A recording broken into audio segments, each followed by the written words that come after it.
Hello, everyone. Do you want to know the 9 steps in getting a house? There's probably a little bit more in there, but we're going to focus in on 9. So we're going to do 3 today, 3 next week, 3 the week after. Yeah. So hang tight.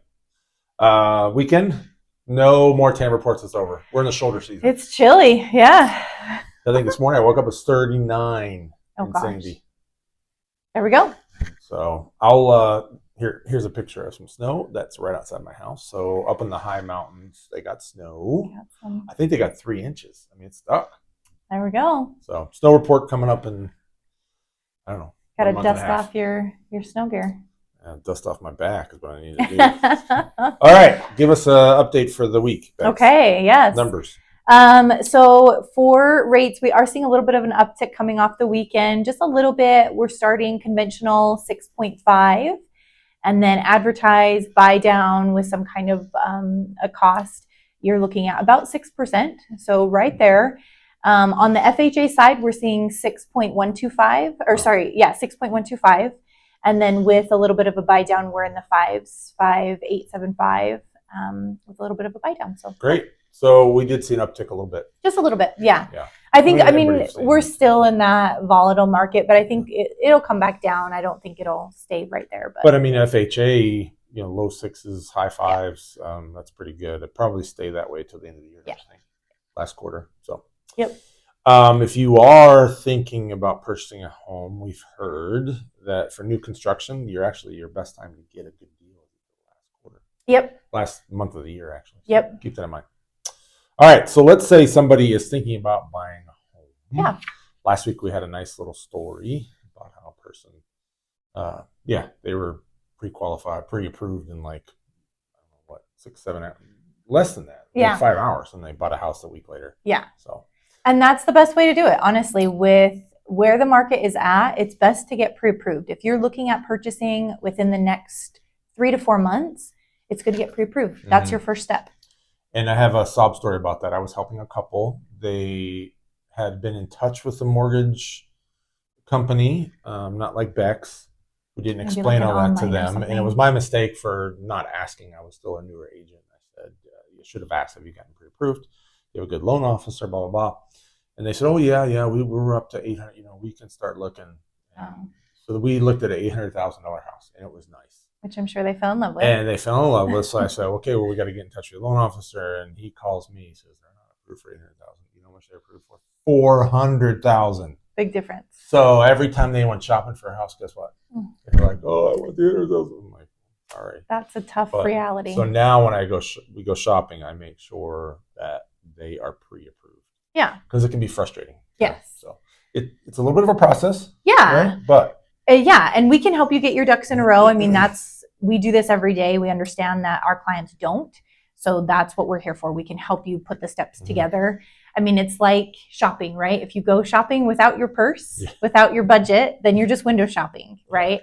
But if you get pre-approved, you know what your budget is, you know what the payment's going to look like. That gives you a lot more peace of mind and be able to shop with confidence. And you're then able to actually put in offers because that's what the sellers want to see, right? The sellers want to see that you can actually purchase what you're looking at. Yeah. So normally at this same amount of time, the real estate agent, you go into agency with the real estate agent. In other words, he becomes your agent. You become the principal or the boss. You want to call it that. So that all kind of happens all at the same time. Once you get the pre-approval, though, now you know, okay, this is the max amount I can spend. And then we can start shopping. So then we go shopping. Yep. We start looking at houses. We look at what you want, what you don't want, put everything, what I like to call a funnel. And I do not like to see more than 4 homes a day. It's hard to keep track of them, right? Oh, my goodness. I've heard some that do 20 in the weekend, like Saturday and Sunday. I'm like, that's a lot. After 2 homes, I already see it in my clients' eyes. Their eyes are glazed over. They're super excited about the first one and the second one, and by the third one, they're like trying to keep all the details. So I like to keep it in 3, maximum of 4. But so we're now you have your pre-approval letter. We're shopping, right? And if you find that home, and there's no such thing as a perfect home, right? Yeah. But once you have the pre-approval and you like that home, we put an offer in. Yeah. Yep. So, that's the second step. Yep. Making offers. Right. And so what do I, as the agent, usually send with the contract? He's going to send the pre-approval letter with it. Yeah. That makes you look like a stronger buyer. Yeah. Gives the seller a lot more confidence in your offer. And it also gives them someone else to reach out to ask questions if they want to. The nice thing I like working with Bex is you don't want to show all your cards sometimes. So let's say you're pre-approved for $500,000 and the house that you really like is $450,000. She'll actually send me a pre-approval letter that states $450,000. Because if you say $500,000, then they know they can negotiate. Yeah, and then you start asking for some concessions, and they can come back and say, "Well, you were pre-approved for $500,000." Yeah. So Bex is real good. I say, "Hey, here's the listing price.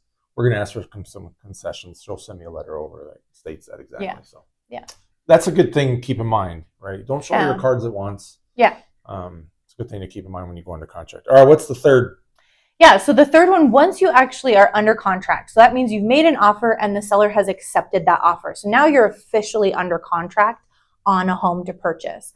So the next step is on the lending side, we have you sign some initial loan estimates and some initial disclosures, which allows us to start the process on our end with all of the third-party people. So the title, the appraisers, pull your credit if we haven't done a hard pull already, all of those things. It allows us permission to do all of those things.